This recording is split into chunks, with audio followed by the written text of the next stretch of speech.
Jesus continues speaking to them in parables. This story throws light on the kingdom of heaven. A king gave a wedding banquet for his son. He sent his servants to call the invited guests to the banquet, but the guests refused to come. Again, he sent other servants, instructing them to say to the invited guest, "I have prepared a banquet, slaughtered my fattened calves and other animals, and now everything is ready. Come to the wedding." But they paid no attention and went away, some to their farms and some to their work. Others seized the servants of the king, insulted them, and killed them. The king was furious and sent his troops to destroy those murderers in their city. Then he said to his servants, "The wedding banquet is prepared, but the invited guests were not worthy. Go instead to the main street and invite everyone you find to the wedding feast." The servant went out into the streets and gathered all they found, good and bad alike, so that the hall was filled with guests. The king came in to see the wedding guest, and he noticed a man not wearing a wedding garment. So he said to him, "Friend, how did you get in without the wedding clothes?" But the man remained silent.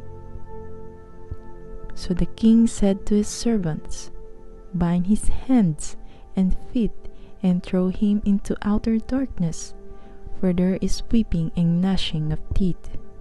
For many are called, but few are chosen." This parable contains two parts. In the first part, God invites us to a banquet where there is a place for everyone. All through history, He has been sending His prophets to preach justice, the mercy of God, and trust in Him. The Jewish nation, however, did not heed God's call through these prophets, and now will pay even less heed. Jesus, God's plan will not fail. He will send His apostles to preach the gospel in foreign nations, so that non-Jews, too many enter the church. Some Jews, however, the selected few among so many called, will be the first members of the church. The king celebrates the wedding of his son, Christ, who deserved to be called the bridegroom of humankind, because he has become one body with it. All throughout history, the reason Christ gathers together mortal and divided human beings, the Spirit of God will transform and raise them from the dead, so that they may sit at the table of the living according to the parable. The only table of Christ that Christians usually know is the Eucharist. While taking part in it, we must not forget what has been said above. Our meeting in the Mass should remind us that God's called us to prepare in our daily lives for the banquet reserved by Him for all humankind. Ours is the task of uniting and reconciling all people. What if we do not answer? Then little by little, the life of the Holy and Universal Church will be withdrawn from our assemblies of comfortable Christians, and others will be called to take charge of the work of God, invite to the wedding.